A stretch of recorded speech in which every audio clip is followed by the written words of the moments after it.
Hello friends, you all are welcome on my YouTube channel my online classroom science. और आज इस video में जो चैप्टर का नोट्स मैं आपको प्रोवाइड करने वाली हूँ ये है क्लास 6 का साइंस का चैप्टर 15 है ये, और इसका नाम है वाटर।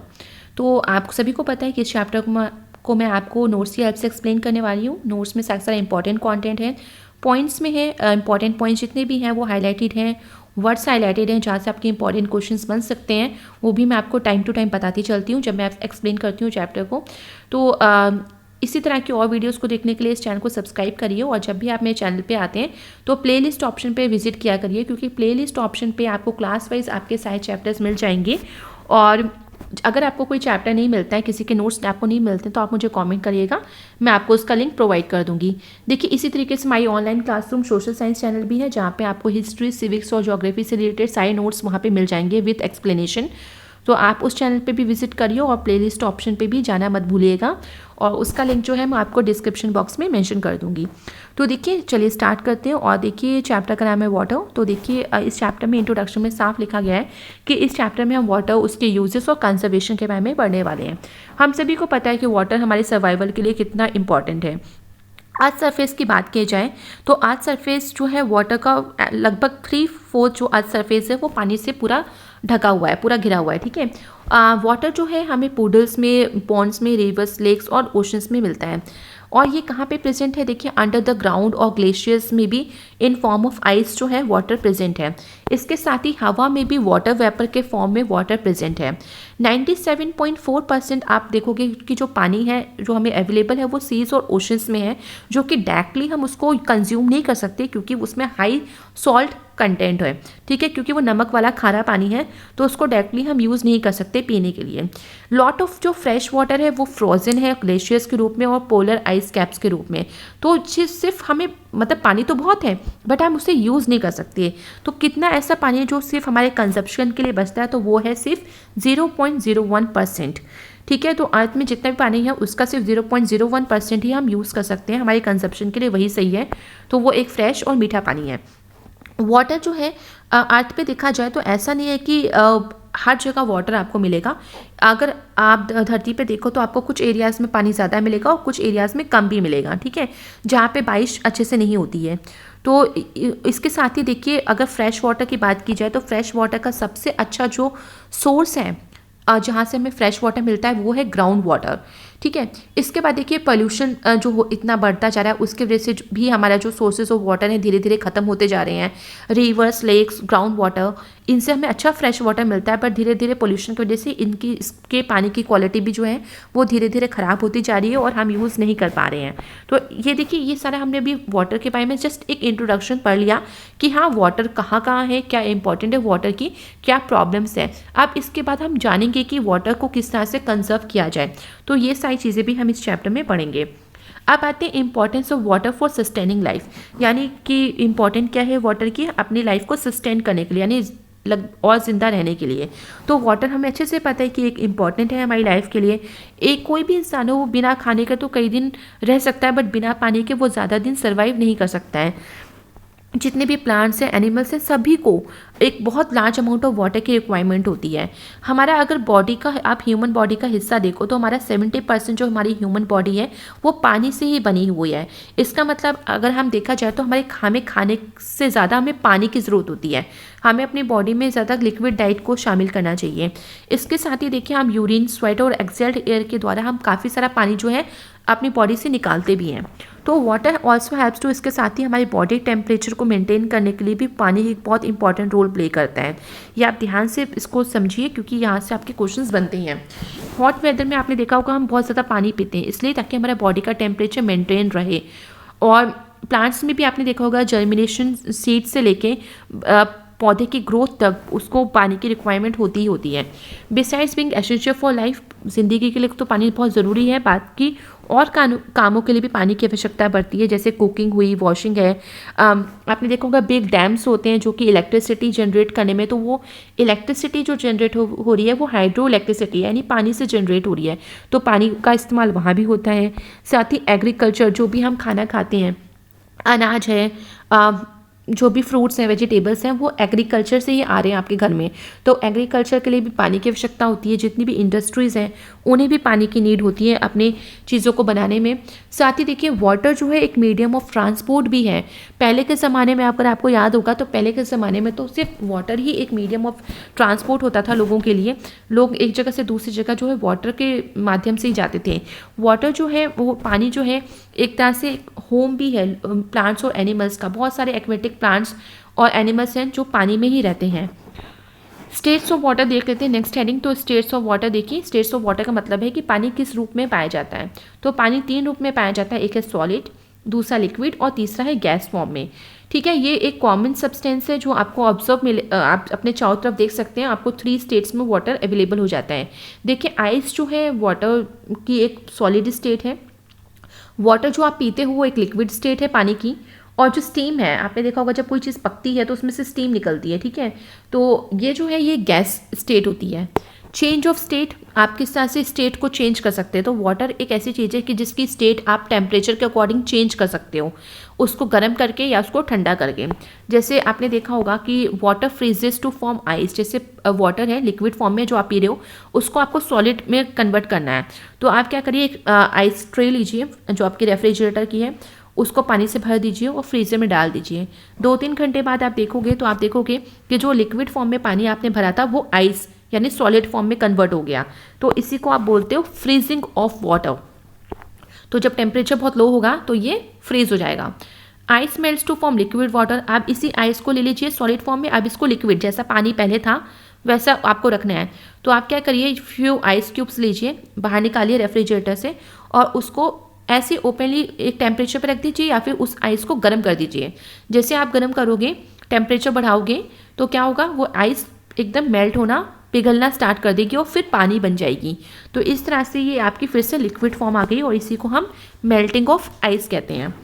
नेक्स्ट है water evaporates to form water vapour. किस तरह से वाटर इवेपोरेट होके वाटर वेपर में कन्वर्ट होता है। जैसे व्हेन वाटर इज हीटेड, जब हम पानी को गर्म करते हैं तो बहुत ज़्यादा आप जब टेम्परेचर हाई कर दो, पानी गर्म हो रहा है तो आप देखोगे कुछ टाइम बाद आपने सपोज 2 ग्लास वाटर डाला था और उसको आपने हाई टेम्परेचर पे गर्म होने रख दिया। जब आप थोड़ी देर बाद जाओगे आप देखोगे कि वो जो 2 ग्लास वाटर था वो शायद सिर्फ 1 ग्लास वाटर बचा, या फिर आप कुछ देर बाद गए तो सिर्फ वो हाफ एन ग्लास वाटर बचा, या फिर आप उसके और थोड़ी देर में जाओगे तो आपको पानी बिल्कुल नज़र ही नहीं आएगा पतीले में। ठीक है, इसका मतलब वो पानी कहाँ गया, तो वो पानी वाटर वेपर में कन्वर्ट हो गया यानी गैस फॉर्म में इवेपोरेट हो गया। इसी को हम बोलते हैं evaporation. Though some evaporation takes place at all temperatures, ये सब टेम्परेचर्स पे हो सकता है। एक hot liquid evaporates faster than a cold liquid, but आपको याद रखना है कि जो हॉट लिक्विड है, जो आप हाई टेम्परेचर पे रखोगे कोई चीज़ तो वो जल्दी इवेपोरेट होगी कंपेरिजन में कोल्ड लिक्विड के।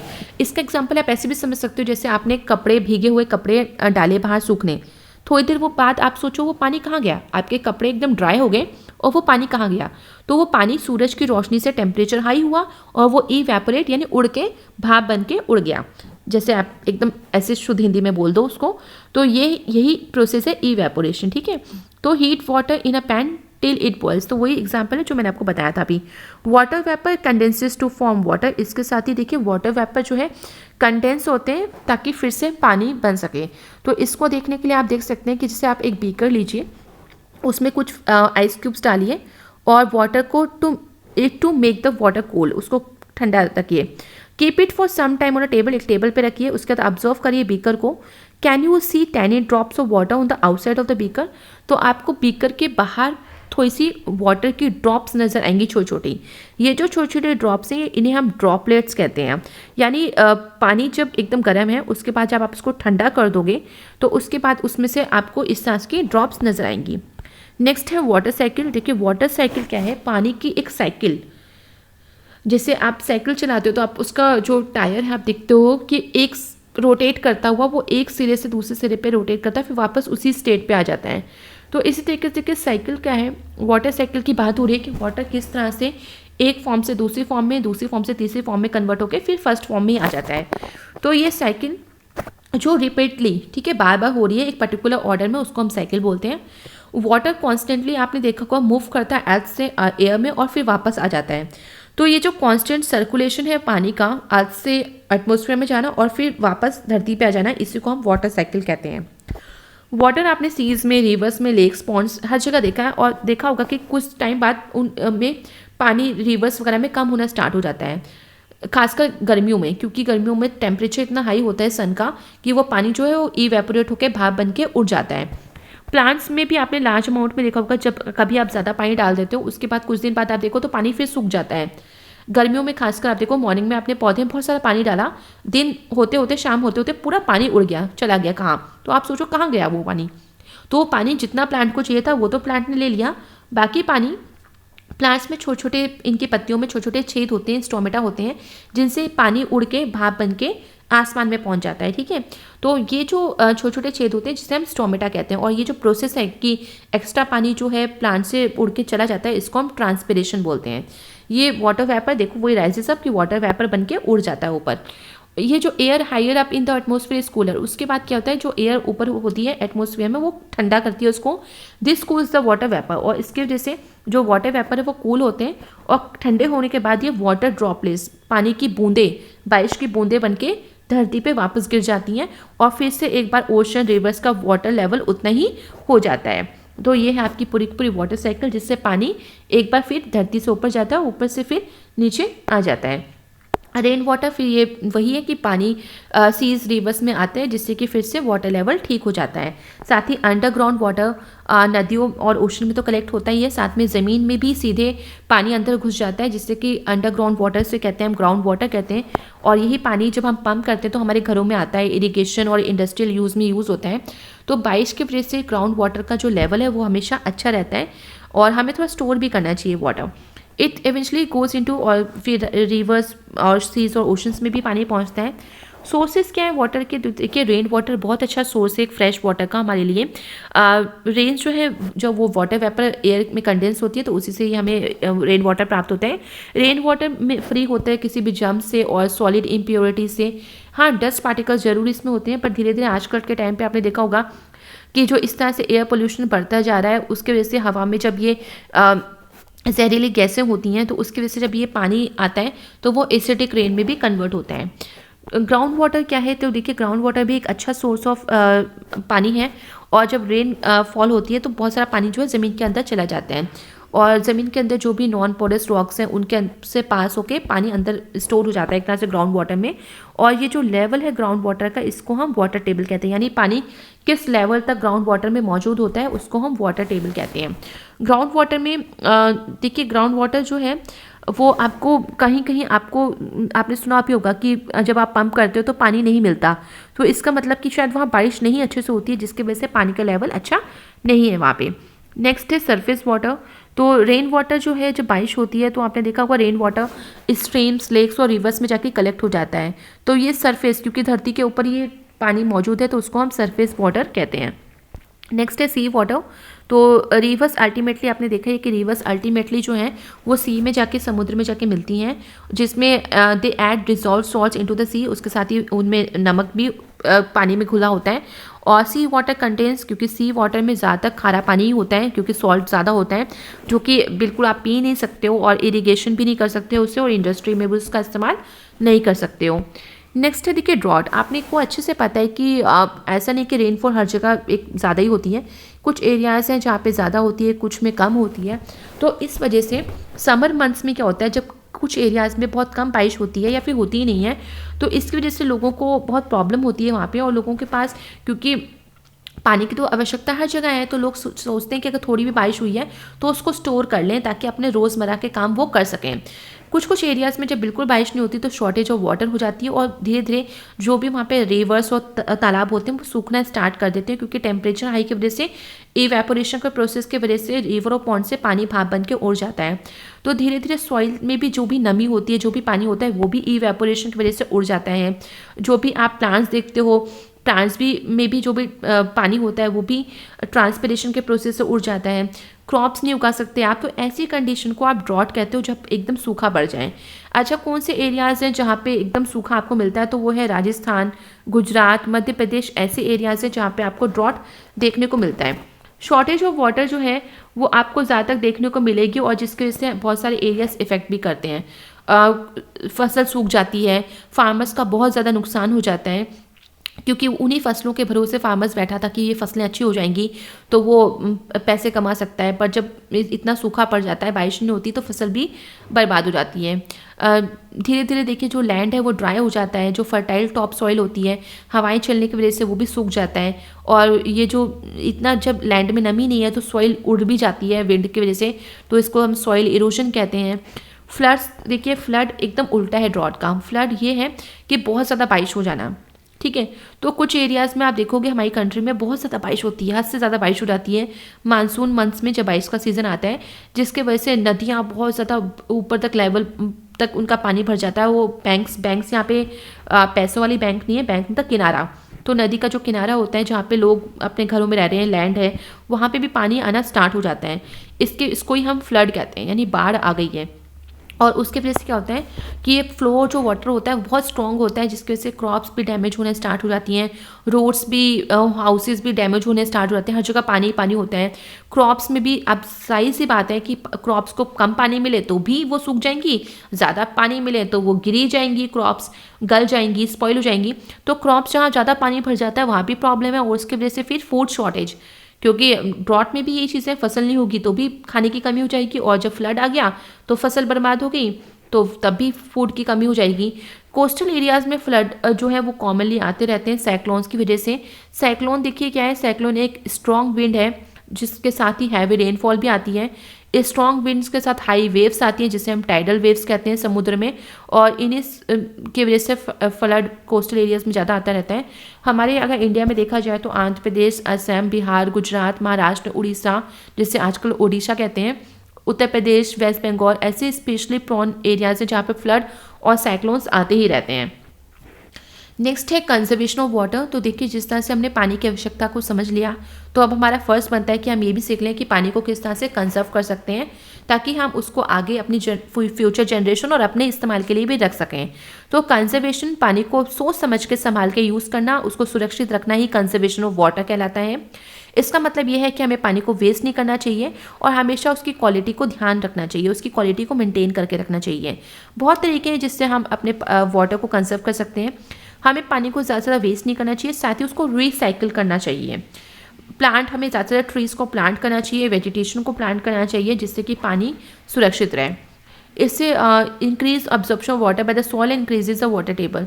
इसके साथ ही सॉइल जो है वो वाटर को ज़्यादा ऑब्जर्व कर सकती है, वाटर टेबल भी हमारा ठीक रहेगा, तो पानी लंबे टाइम तक सुरक्षित रहेगा। साथ ही हमें वाटर पोल्यूशन को भी रिड्यूस करना चाहिए।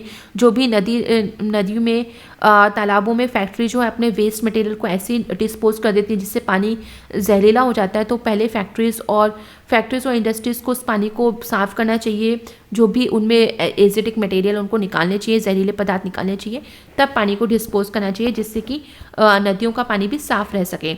या तो उनके लिए अलग से कहीं और वो इस पानी को डालें, गंदे पानी को नदियों में, साफ़ नदी के पानी में ना डालें। नेक्स्ट है roof top rain water harvesting. देखिए आजकल के टाइम पे roof top rain water harvesting बहुत ज़रूरी है।